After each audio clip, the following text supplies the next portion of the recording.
Genesis 38, New King James Version. Judah and Tamar. It came to pass at that time that Judah departed from his brothers and visited a certain Adullamite, whose name was Hirah.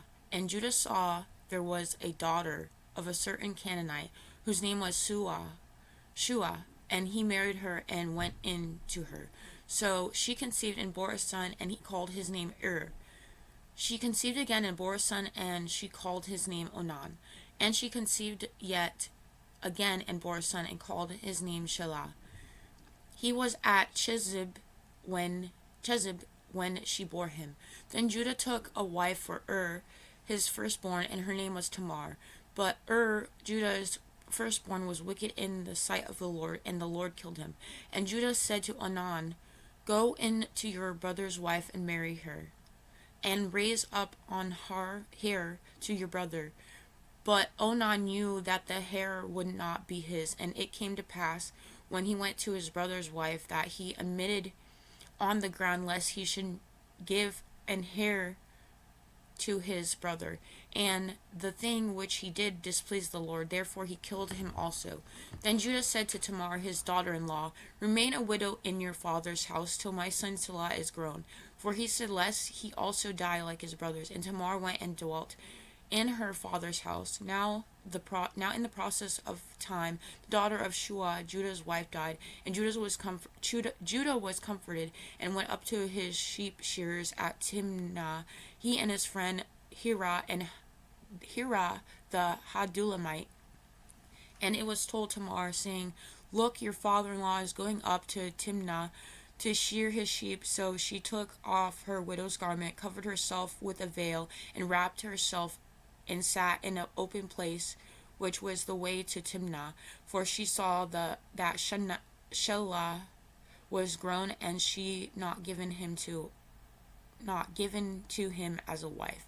When Judah saw her, he thought she was a harlot, because she had covered her face. Then he turned to her by the way and said, "Please let me come in to you," for he did not know that she was his daughter-in-law. So she said, Will you give me that you may come into me?" And he said, "I will send a young goat from the flock." So she said, "Will you give me a pledge till you send it?" Then he said, "What pledge shall I give you?"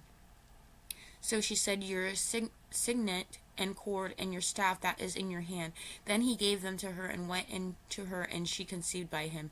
So she arose and went away, and laid aside her veil, and put on the garments of her widowhood.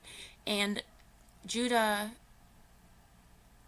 sent the young goat by the hand of his friend the Adullamite, to receive his pledge from the woman's hand, but he did not find her. Then he asked the man of that place, saying, "Where is the harlot who was openly by the roadside?" And they said, "There was no harlot in his place." So he returned to Judah and said, "I cannot find her." Also the men of the place said, "There was no harlot in this place."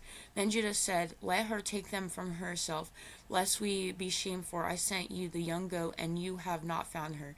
And it came to pass about 3 months after that, Judah was told, saying, "Tamar, your daughter-in-law, has played the harlot. Furthermore, she is with child by harlotry." So Judah said, "Bring her out and let her be burned." When she was brought out, she sent to her father-in-law, saying, "By the man whom these belong, I am with child."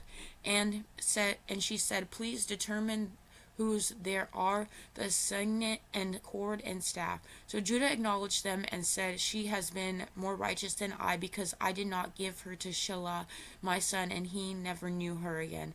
Now it came to pass at the time of giving birth, and behold, twins were in her womb. And so it was, when she was given birth, that one was put out his hand, and the midwife took a scarlet thread and bound it to his hand, saying, "This one came out first." Then it happened, as he drew his hand, that his brother came out unexpectedly, and she said, How did you break through? This breach be upon you." Therefore his name was called Perez. Afterward his brother came out, who had the scarlet thread on his hand, and his name was called Zerah.